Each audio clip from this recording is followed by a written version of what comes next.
जी times Bihar में आप तमाम लोगों का स्वागत है। 23 अक्टूबर 2008 में मालेगांव में एक बम ब्लास्ट हुआ था जिसमें 7 आरोपी थे। आज एनआईए कोर्ट ने एक बड़ा फैसला लिया और उन 7 आरोपियों को बरी कर दिया है। पूरा मामला क्या हुआ था कि रमजान का महीना था। अंजुमन चौक के पास एक मस्जिद के सामने लगभग 9:30 बजे एलएमएल फ्रीडम बाइक में एक बम विस्फोट हुआ था जिसमें लगभग 6 लोगों की मौत हो गई थी। जिनकी मौत हुई थी उनमें फरहीन, शेख मुस्तफ़ा यूसुफ, शेख रफीक मुस्तफ़ा, इरफान ज़ियाउल्लाह खान, सैयद अजहर, सैयद निसार, हारून मोहम्मद शाह, ये लोग शामिल थे और लगभग 101 लोग इसमें घायल हुए थे। प्रज्ञा ठाकुर के नाम पर यह कहा गया ये जो बाइक है ये रजिस्टर्ड थी। इनके अलावा काला सांगरा और श्याम भवनलाल साहू को गिरफ्तार किया गया। अब क्या हुआ कि इन 7 को आरोप से बरी कर दिया गया है, जिसको लेकर आज काफी गहमा गहमी हो रही है।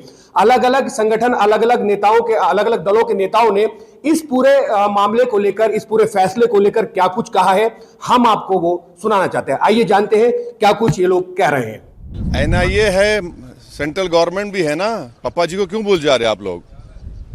एनआईए भी तो है। एनआईए किसके अंडर काम करती है? एनआईए तो गवर्नमेंट ऑफ इंडिया के अंडर काम करती है। रोहिणी सालियान का स्टेटमेंट है, मिलिट्री ग्रेड अगर आरडीएक्स इस्तेमाल हो रहा है तो भाई साहब ये कहां से आया? ये बड़ा सवाल है सर। भगवान देखिए छोड़िए ना, सुनिए हमारी बात को। आपको एक ही रट लगा हुआ है। नहीं, सुन लीजिए ना, सुन लीजिए एक बात सुनिए। अच्छा, तो इसका मतलब आप हेमंत करकर को गाली दे रहे हैं? बोलिए खुल के आप लोग, जिसने अपनी जान इस देश के लिए दे दी, बोलिए हेमंत करकर झूठा था। अरे आप एक बात समझिए कि हमारी एनआईए एक प्रीमियर इन्वेस्टिगेशन एजेंसी है। उनका अगर इस तरह का रवैया रहेगा तो इंटरनेशनल लेवल पे क्या असर पड़ेगा, इसको आपको जानना चाहिए। आपको जानना चाहिए in the context of Pulwama also. सब चीज आपको देखना पड़ेगा। देर आया दुरुस्त आया,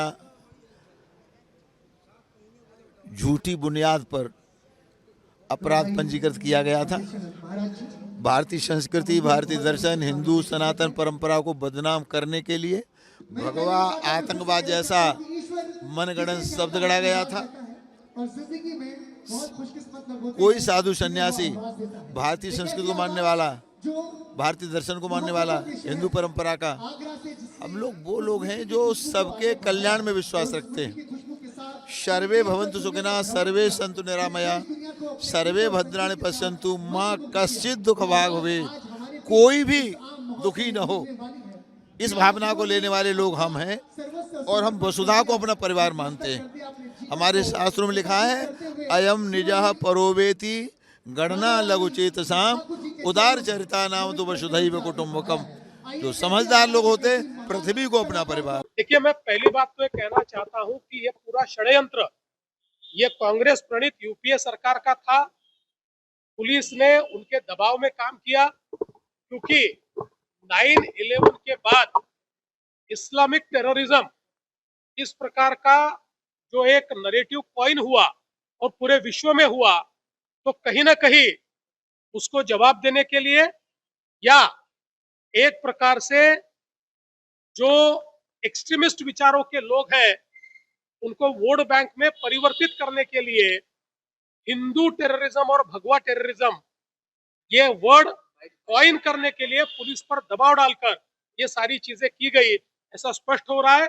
इसलिए पुलिस से ज्यादा इसके लिए उस समय की यूपीए की सरकार ये जिम्मेवार है। सर्वप्रथम मैं ये कहूंगी, एक षड्यंत्र जो रचा मालेगांव ब्लास्ट के बाद, किसने कहा कि आतंक का कोई रंग होता है? सैफरन टेरर ये शब्द कांग्रेस पार्टी ने लागू की।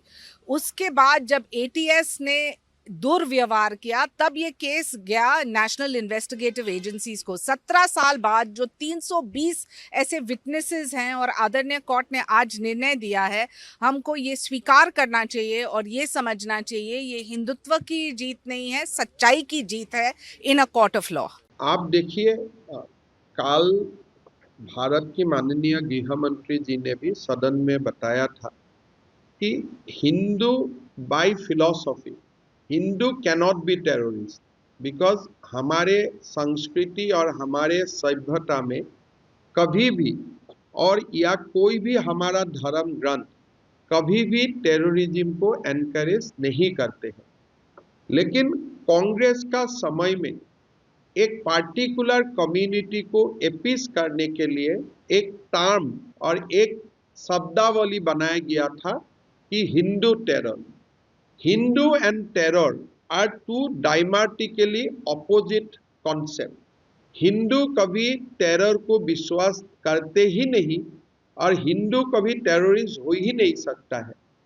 मेरे लिए ये हमारे लिए अपार संतुष्टि का बात है कि माननीय गृह मंत्री जी जो संसद में जो बात बताए थे, आज मुंबई का एक अदालत ने भी ये हिंदू टेरर का जो कॉन्सेप्ट था इनको डिमोलिश किया और हिंदू टेरर का नाम में जो भी एक्यूज बनाया गया था सारे एक्यूज को दे एक्विटेड और सारे एक्यूज को रिहा कर दिया गया।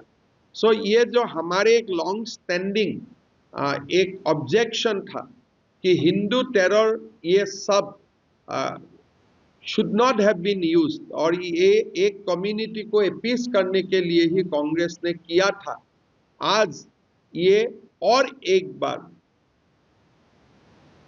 एंडोर्स हुआ कि हिंदू टेरर बोल के कोई कॉन्सेप्ट पहले भी नहीं था, आगे भी नहीं होगा।